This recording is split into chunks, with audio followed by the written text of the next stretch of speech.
2 and 3 years ago, you didn't have to be a great flipper. Just go buy a house. You could put some lipstick on it, paint it, do some light renovation, and sell it for $50,000 more, $100,000 more. And so you didn't really have to know that much about it. And so now you really need to know what you're doing. You need to know the market. You need to know the area. Studied for 2 months, didn't do anything. And I went to the library every day, took my legal pad, took my backpack, made notes. I swear they thought probably I was either homeless or working at the library. I mean, people would get to me, they'd come to me and say, hey, where can I find this book? In 2016, when I started getting my license and moving into real estate, a lot of things were changing. And so the Lord at the time was really working in me, and I didn't know. It was really preparing me for just the future. And my heart was breaking and looking for him without even know I was looking for him, in a sense. Welcome, season 4 podcast. Not even sure what episode right now, John, but John Blaylock is with me today. And what's up, guys? And got a good friend, client, realtor extraordinaire in the Birmingham market that we got with us today, Jason Garrison. Jason, welcome. Thanks for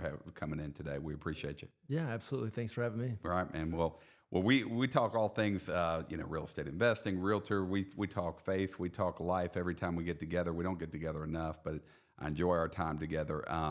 Man, want to kind of start in your world. Tell us a little bit about yourself, where you got started in real estate, what brought you to that world, what do you like about it, what's tough about it, some of the challenges you faced. I think if anybody knows Jason, in my opinion, you're a marketing guru. You get out there and you put yourself out on social media and different platforms. I get mailers from you that are really unique with different menu items and recipes. Man, you do a great job, and so it makes you unique. My wife always looks for your mailers, and that's what's Jason cooking this month, So tell us a little about yourself, and we'll get into it a little more. Yeah, thanks for that. How much time do we have? I mean, that's a loaded question, right? Yeah. Well, I learned a long time ago, and a great mentor of mine said, you don't be a secret agent. Right? I mean, I'm not 007. And so that's really what I try to do. I try to put my name out there. But, that started 2016. So I've been working on 8 years in the business. I spent 16 years in banking, and really just kind of, without going too far down a dark path, but my life was changing. Family was changing. Things were happening in my life that were taking me on a different path. And really, I just kind of hit a ceiling in banking where I didn't really feel fulfilled. I was to the point of, look, I'll go buy lawnmowers and weed eaters before I do this again. I wasn't helping the people that I really wanted to help. And really, the Lord just kind of kept nudging me towards real estate. And September of 16, left the business, left banking after 16 years, and was used to getting a paycheck every 2 weeks, used to getting a 401k, used to getting the bonuses, used to getting, healthcare benefits, and all that goes away. And I'm like, what did I just do? Getting on the roller coaster. Scared to death. Yeah. But I just had this passion and this faith, and the Lord just gave me peace about where I was, and I started studying. I studied for 2 months, didn't do anything, but hey, I'm going to buckle down. I went to the library every day, took my legal pad, took my backpack, made notes, and I swear they thought probably I was either homeless or working at the library. I mean, people would get to me, they'd come to me and say, hey, where can I find this book? I'm like, I don't work here.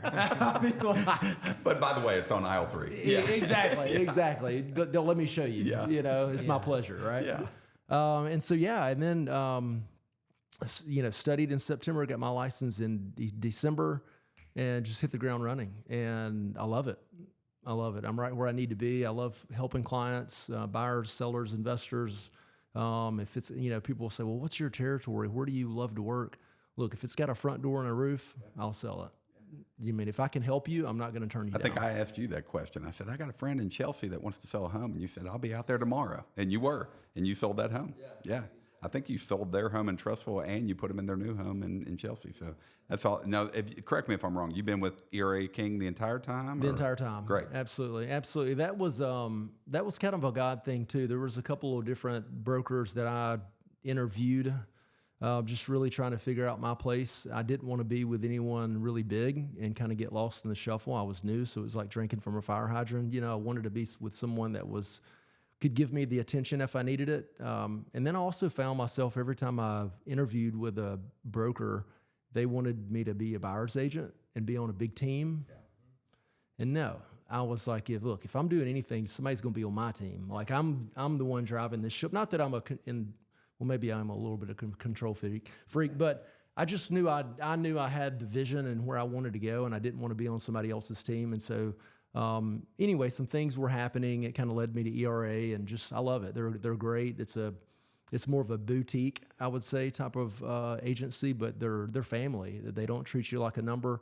They pour their resources into their agents like myself because they know that if they help me make money, they're going to make money. And that's what it's all about is they take care of me. I take care of them. They help me take care of my clients. And it's a wonderful fit. Yeah. Isn't that true in life? You take care of your employees, they take care of you.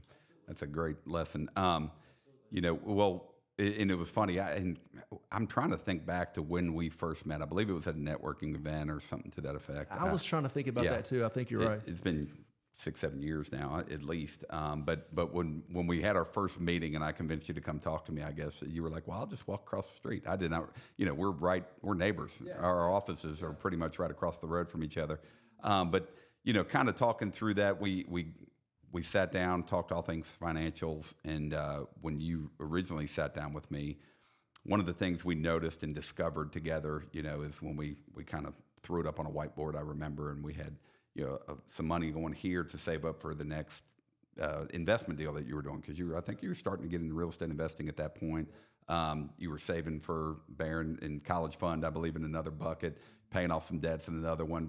You were very, number one, strategic. You had a good plan in place. There wasn't anything wrong with what you were doing. And then we had that conversation of infinite banking. And I think what drew you to it originally was we showed and we were able to, tailor it to fit you, but we didn't change what you were doing financially. You essentially kept the cash flows going the same way we were doing it. We just redirected it into a system that now you owned, you controlled, you were able to access. And so talk through that if you remember back. I mean, it's been a minute. Yeah, I do. And it's a good fit well, let me back up. So yes, I'm very compartmentalized. And so just like with the office, so going in banking for 16 years, you used to getting up, putting on the suit and tie, going in the office by 8, you're there all day, you're visiting clients, and then you go home at 5:30. So you can turn it off. And so that's the way I treat my real estate business. I get up in the morning, go to the gym. I'm at the office by 8. I'm there visiting clients or out on showings. Then I come back to the office, and then I leave at 4:30, 5 o'clock, and that's the end of the day. So very compartmentalized. My finances are like that too. I've got a spending bucket, savings bucket, tithing bucket, vacation bucket, and investing bucket. And that way I can know within a snapshot of where my resources are. So if I know in my everyday bucket where I go buy gas, where I go buy clothes, where I go eat, then that's okay. I can do it with those things, but I know my savings bucket is taken care of. I know I'm not dipping into my bill money where I pay a mortgage and all the other things that you pay for as an adult. Tithing money is taken care of 10% each, at the first of the month. And so very compartmentalized. So I started saving up, and of course, banks aren't paying much then. They're paying a little bit more now just due to interest rates, but it was going nowhere fast. And then one of those buckets was a tax bucket. And so I was putting money back after every check, tithing with it, paying bills with it, then putting some back for taxes. And every year I'd start amassing, this $40,000, $50,000, $60,000 each year. And then I would just deplete it to pay the IRS. I loved seeing that check go, insert sarcasm, and then fill it up again. So I just kind of knew that there had to be a better way. And then, of course, we met at the perfect time, and that way was through that infinite banking. And what you're referring to is that illustration we talk about, the spender saver, where the money just fills up, we empty it. We fill it up, we empty it. And we're all taught to do that. That's Absolutely. what we were taught to do in life. And I think that's what probably stood out to you the most. Well, it did. And when I got into the business, I had heard a lot of agents just talking about, here tax season's coming around. They'd have to borrow money to pay taxes. It's like, Jason Garrison's not going to do that. No way. So I'm very disciplined in some things that I do. And so that money, I knew that it was earmarked for taxes. I couldn't use it, but I still knew it's my money. I need to earn somehow. I need to put that money to work for me. And anyway, infinite banking really worked for that. And of course, I'm glad you don't charge by the hour, because I constantly spend a lot of time together. Hey, tell me again how this works and why I'm doing it. And then the month or two would roll around. I'm like, okay, I still don't understand why or what's going on. I kind of do. Hey, Mike, tell me again why we're doing this and how to do it. How's it work? Talk me off the ledge, But it just made sense. I've been able to use it, thankfully, through some flips that I've done, through some renovations that I've done, and knowing the whole time as I, do a policy loan against that money that I've saved and put in there is still compounding, is still growing, and it's not, I didn't write a check and just watch it leave. And so, I'm sending out I'm sending it out into the world, and it's coming back, tenfold, hopefully. It's qualifying. It's checking the box for insurance you need for your life. It's checking the box for savings and the responsibility and the discipline it takes to save money. But then, like you said, it allows your money to compound and work while that dollar is out, maybe doing two things with the same dollar. Well, and one thing too that I had to, I think for me, that I had to recognize or separate in my mind is that it's not necessarily a tool, and correct me if I'm wrong, please do. It wasn't to negate any other investing, like your stocks and your bonds and ETFs and anything, your Bitcoin, of course I don't do that, but any of the other stuff. But that's more of like, okay, this money is money that I want to save. This is money that I want to earmark for other things. This is money that's going to be safe money, secure money, but still invest and still do some long-term high risk, investing. Is that the correct analogy? That's a great way to describe it. And a lot of the way we describe it. I love how you said borrow against, because you're not extracting your money and killing the ability for it to grow. One of the reasons we're doing this podcast is so like you don't have to explain it to colleagues, friends, family. And so hopefully when asked, you can just direct them to this podcast. But prior to that, or currently, if it comes up and somebody's like, hey, have you heard of this infinite banking thing? How do you describe it to them? Oh, exactly the way I just did. That's it. Very simple. And you think they get it? Oh, yeah.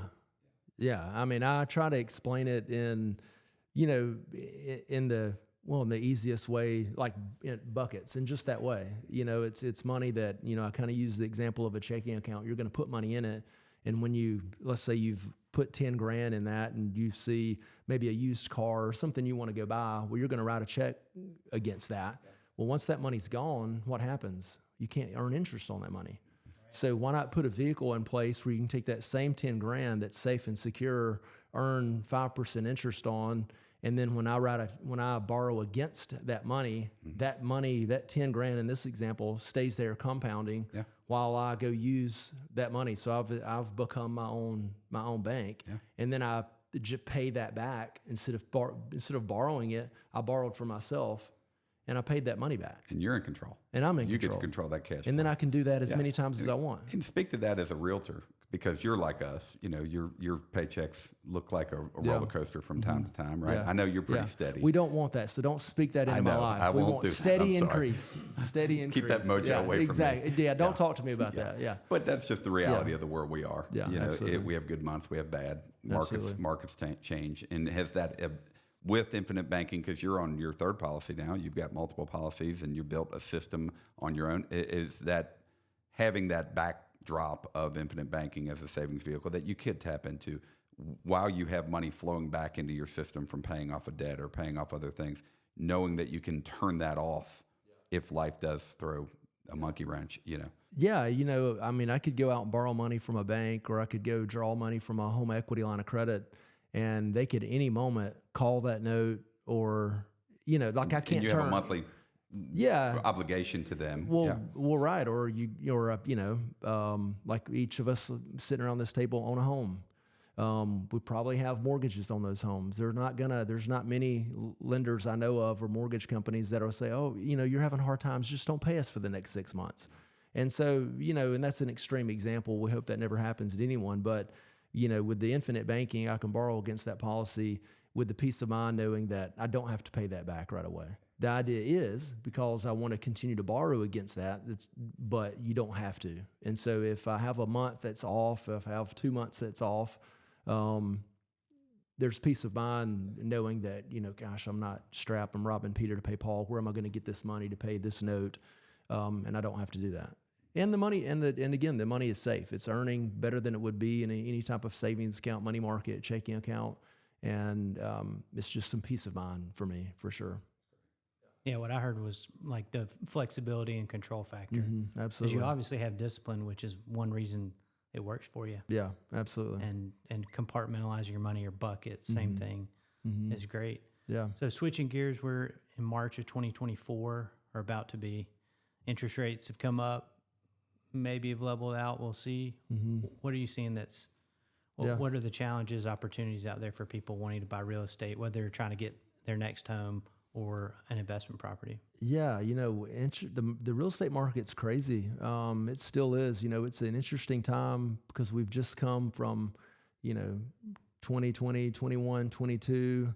COVID was 2020, and everything just went nuts. The real estate market, before I could put a sign in the yard, it was selling in 8 seconds. I'd be putting a cash, $100,000 over asking price, paid their first years of Netflix, like firstborn child, waiving appraisals, waiving inspections. Like, I'll let you stay in the house for a year, even after I've bought it, like stupid stuff like that. It was just insane. And so that level of craziness, it was a fun and wild ride. It was awesome. And there was a lot of people that made a lot of money, but that wasn't sustainable, in reality. And so, they pulled the proverbial Jake brake, and it's like going down the Autobahn of 459 and pulling the brake, and it slowed to a halt when interest rates, and that's what they wanted. And so the government sometimes tends to not go down too much of a tangent, but they don't work in it's the pendulum doesn't ever fall in the middle. It seems like it's one extreme to another, fast and furious either side. And so that was a fast way to slow some things down. But the interesting thing is, it didn't do anything to home prices, not in the Birmingham market. All across the country, real estate is so hyper local, and it's hyper sensitive to the Homewoods and Vestavias and Hoovers and Pelham and Tarrant and Centerpoint. So all those markets are within themselves are so different. So you kind of have to look at them and it's like that all across the country. But prices are really strong still, and we're expected even this year to rise by 5%. And if you take 20, 21, 22, and you take those 3 years together, we grew appreciation like by 30%. And so even if we were to go down to our worst, I think it was, 2008 and 9, when we had the crash, and the worst the real estate market was, lost only like 9%. So even if let's say we lost 10, we're still up because we've gained 30 over the last 3 years. So that's still not even happening. So now we've got rates at 8%. Now we've got people like myself who are in a house at 3.5%. And I think there's a lot of this, there's a bunch of different stuff happening. One of the things that's really happening is this locked in effect that we've got, that you may hear. We've got people at 2 3/4, at 3 1/4, 3 1/2 that can't sell and buy back into their neighborhood because of home prices. Yeah.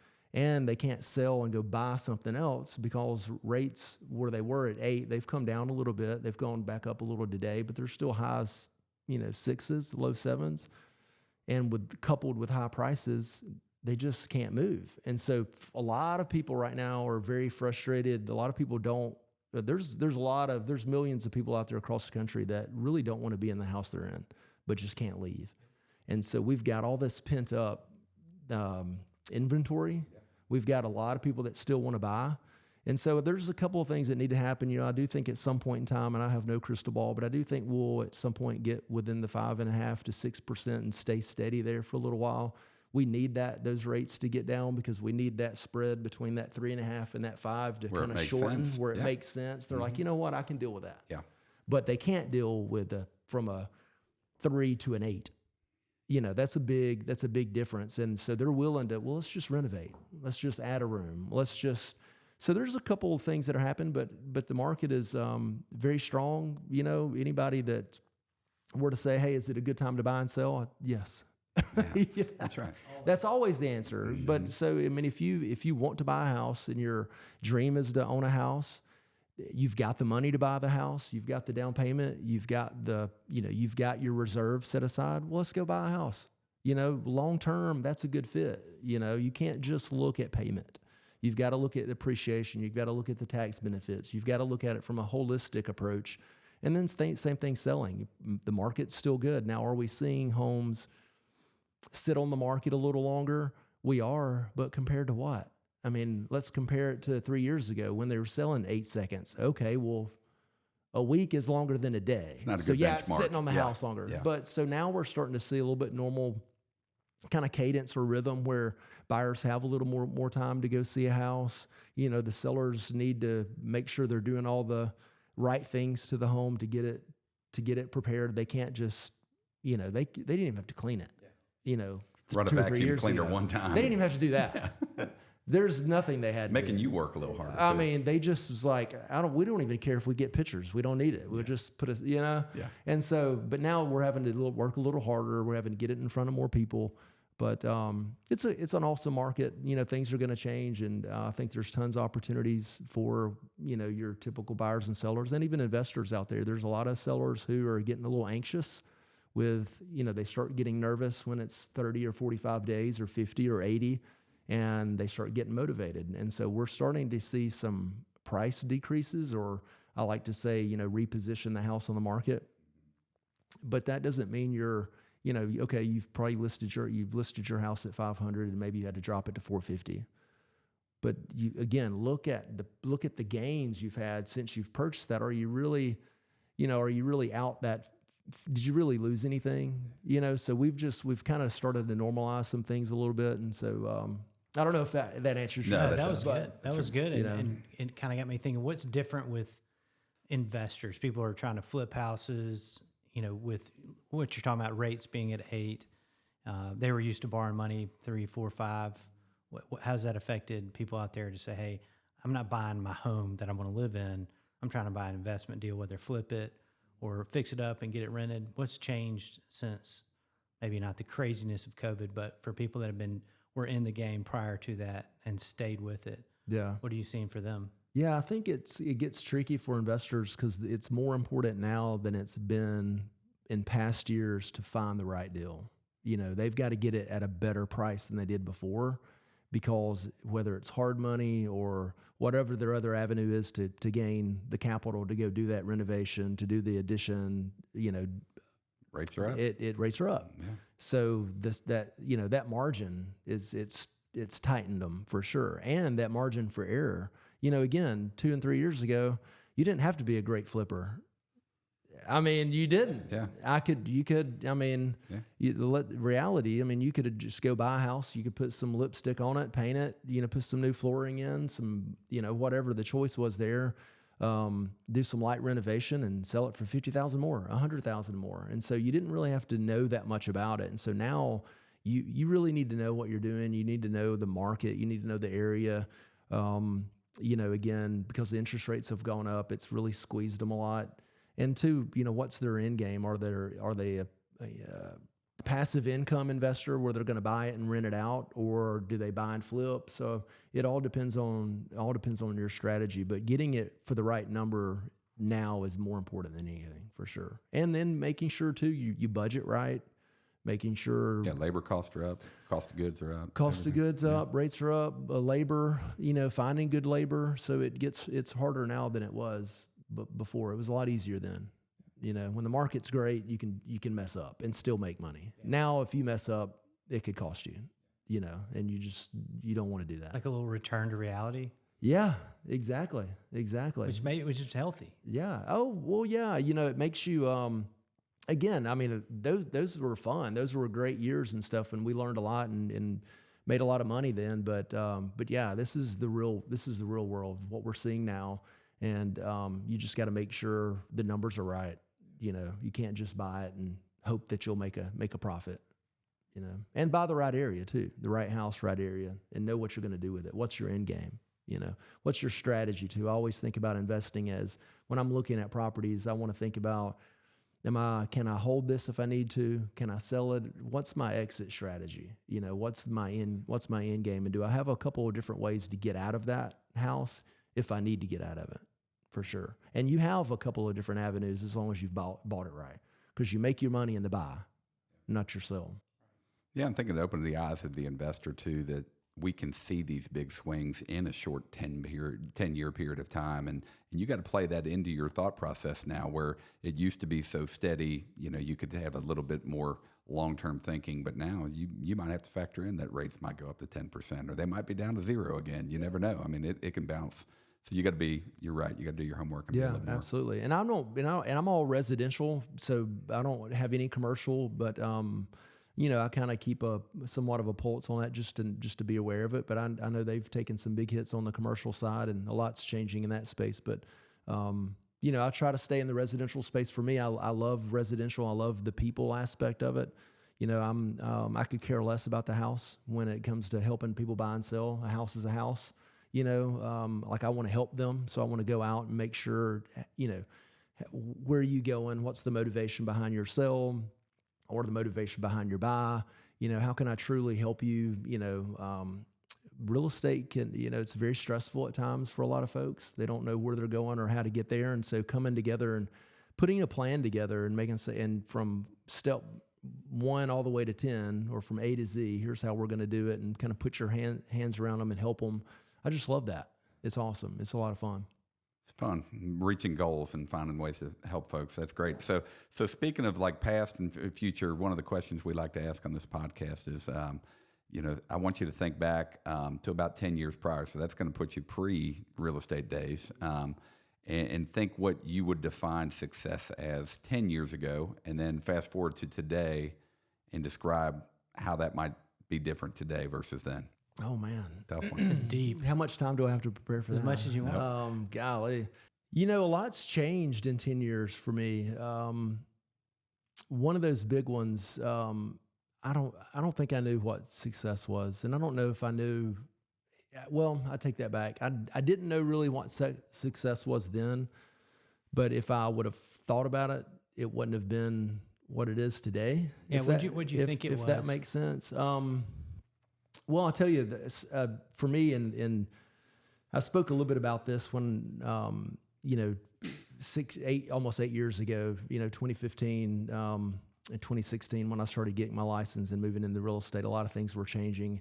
And so the Lord at the time was really working in me, and I didn't know it. I wasn't a Christian then and wasn't a Christ follower, and really just kind of lost and kind of empty. And he was like, not whether I didn't know it, but was really preparing me for just the future, and my heart was breaking and looking for him without even knowing I was looking for him, in a sense.